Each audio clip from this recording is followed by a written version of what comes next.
'Peddi' movie ఎలా ఉందంటే రాసి పెట్టుకోండి. నేషనల్ అవార్డ్ అయితే 'రామ్ చరణ్' గారి పెర్ఫార్మన్స్‌కైతే వస్తది పక్కాగా. ఆ లెవెల్‌లో ఉంది. స్టార్టింగ్ నుంచి ఎక్కడ గూడా సీను ఫస్ట్ హాఫ్ అయితే ఎక్కడ బోర్ అనిపించదు. సినిమాలో లాగ్ అయితే ఉండదు. సో, సెకండ్ హాఫ్ అయితే ఎమోషనల్‌గా ఉంటది. ఫస్ట్ హాఫ్ అయితే ఫుల్ ఎంటర్‌టైన్‌మెంట్‌లో ఉంటది. ప్రతి ఒక్క సీన్ గాని హైలో ఉంటది. ఇంకా బ్యాక్‌గ్రౌండ్ స్కోరు, మ్యూజిక్ అయితే చెప్పాల్సిన పని లేదు. ఏఆర్ రెహమాన్ గారు వింటేజ్ అసలు నెక్స్ట్ లెవెల్‌లో ఉంది బ్యాక్‌గ్రౌండ్ స్కోర్ అయితే. ఎక్కడ గూడా డల్ అవ్వదు. ఎలివేషన్ సీన్స్ గాని ఆహ్, ఇంట్రో గాని, ఆ క్రికెట్ మ్యాచ్ సీన్ గాని, ఆ బాడీ అబ్బో! సెకండ్ హాఫ్ ఆ కుస్తీ ఫైట్ ఇంటర్వల్ ప్రీ బ్లాక్ ఉంటదన్నమాట. ఇంటర్వల్ ముందు ఆ సీను. అది నెక్స్ట్ లెవెల్ ఉంటది. సో, ఇక్కడ 'రామ్ చరణ్' గారి యాక్టింగ్ అయితే చాలా సెటిల్‌గా ఆ క్యారెక్టర్‌లో అయితే ఇన్వాల్వ్ అయిపోయారు. రంగస్థలం గాదు. సో, దానికి మించి అయితే యాక్టింగ్ అయితే చేశారు. 'రామ్ చరణ్' గారి యాక్టింగ్‌లో అయితే ఎటువంటి మనం ఏమి అనలేం. అంత బాగా చేశారు యాక్టింగ్ అయితే సినిమాలో. ఇంకా ఏంటంటే ఈ సినిమాలో కొంచెం మనకి మైనస్ అనిపించిందేంటంటే హీరోయిన్ క్యారెక్టర్. కొంచెం హీరోయిన్ క్యారెక్టర్ కాదు. స్టోరీకి దానికి రిలవెంట్ ఏదో అనిపించదు. ఏదో హీరోయిన్ ఉండాలి, సాంగ్ ఉండాలి అలా పెట్టినట్టు అనిపిస్తది. ఆ స్టోరీకి దీనికి కొంచెం హీరోయిన్ క్యారెక్టర్ అయితే అన్నెసెసరీ అనిపించదు. బట్ గ్లామరు సినిమాలో గ్లామర్ ఉండాలి, సాంగ్స్ ఉండాలి కాబట్టి అలా యాడ్ చేసినట్టు అనిపించింది.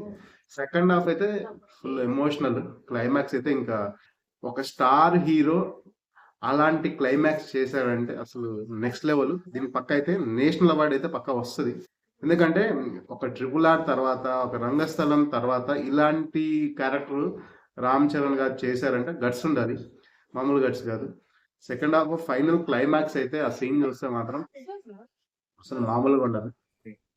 సో, ఓవరాల్‌గా అయితే ఫస్ట్ హాఫ్‌లో మనం స్టార్టింగ్ నుంచి మన 'మున్నాభాయ్' నుంచి ఇంకా కొంచెం ఎక్స్‌పెక్ట్ చేసాం. బట్ ఆ స్టోరీకి ఏమంటారు? అక్కడ వరకే. ఇంగా 'మున్నాభాయ్' నుంచి నేను చాలా ఎక్స్‌పెక్ట్ చేశా. వాళ్ళిద్దరి మధ్య 'మున్నాభాయ్', 'రామ్ చరణ్' మధ్య రైవల్రీ ఉంటది ఎక్కువగా. వాళ్ళిద్దరి మధ్య ఇంకా మంచి సీన్స్ ఉంటాయనుకున్నా. బట్ స్టోరీ ఇప్పటికే 3 అవర్స్ అయిపోయింది. మేబీ నేను కట్ చేశారనుకుంటున్నా. మెయిన్ స్టోరీలోకి వాళ్ళు తీసుకెళ్ళిపోయారు. మెయిన్ ఏంటి? వాళ్ళ ఊరికి ఐడెంటిటీ అనేది కావాలి.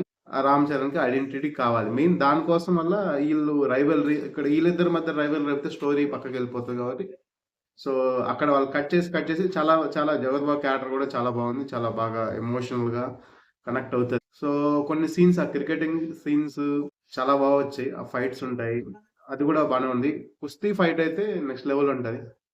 'రామ్ చరణ్' బాడీ అయితే అబ్బా! అబ్బబ్బా! వాట్ ఏ ట్రాన్స్‌ఫర్మేషన్ అనిపించింది. Body transformation. అసలు చాలా హార్డ్ వర్క్ చేశారు. సో, ఆ కుస్తీ ఫైట్ సీన్స్ అయితే 'రామ్ చరణ్' గారి బాడీ అయితే నాకైతే హనుమాన్, లార్డ్ హనుమాన్ చూసినట్టు అనిపించింది నాకైతే.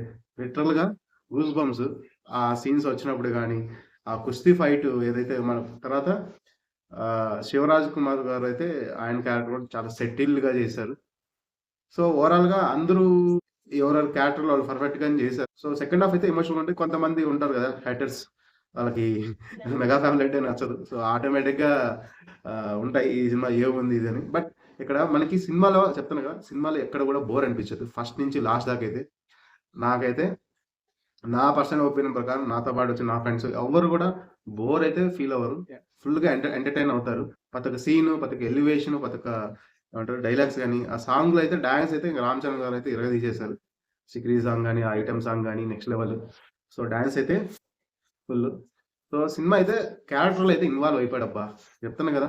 చిరంజీవి గారిని ఒక కొన్ని సీన్‌లో చూస్తే చిరంజీవి గారిని మించిపోయారనిపిస్తది. సీన్ అంత బాగా యాక్ట్ చేశారు 'Ram Charan' గారైతే.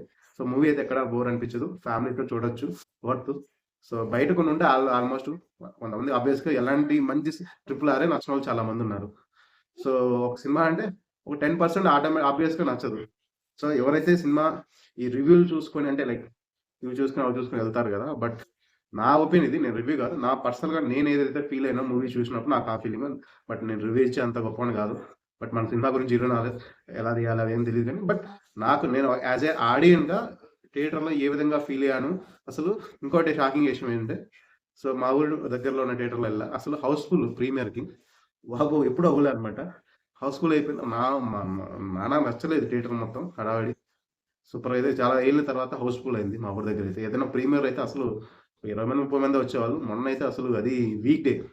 Wednesday night housefull అయిపోయింది. అసలు నెక్స్ట్ లెవెల్ హంగామా ఉంది. నేనైతే షాక్ అన్నమాట. నేనేదో ఎళ్ళా ప్రీమియర్ యాక్చువల్‌గా నేను ప్లాన్ చేసుకోలే. ఏదో చూద్దాం దగ్గరలో అంటే సౌండ్ సిస్టమ్ బాగుండదన్నమాట అక్కడ. కానీ ఈసారి మాత్రం మంచి సౌండ్ సిస్టమ్ పెట్టారు. సినిమా అయితే నెక్స్ట్ లెవెల్ అయితే అదిరిపోయింది స్టార్టింగ్ నుంచి అయితే. సో, ఫ్యామిలీతో కలిసి వీకెండ్ ఎళ్ళండి. తరువుగా ఎంజాయ్ చేయండి. సో, సినిమాలైతే మీకైతే పెట్టిన దానికైతే వర్త్ ఫ్యామిలీతో ఎళ్ళొచ్చు.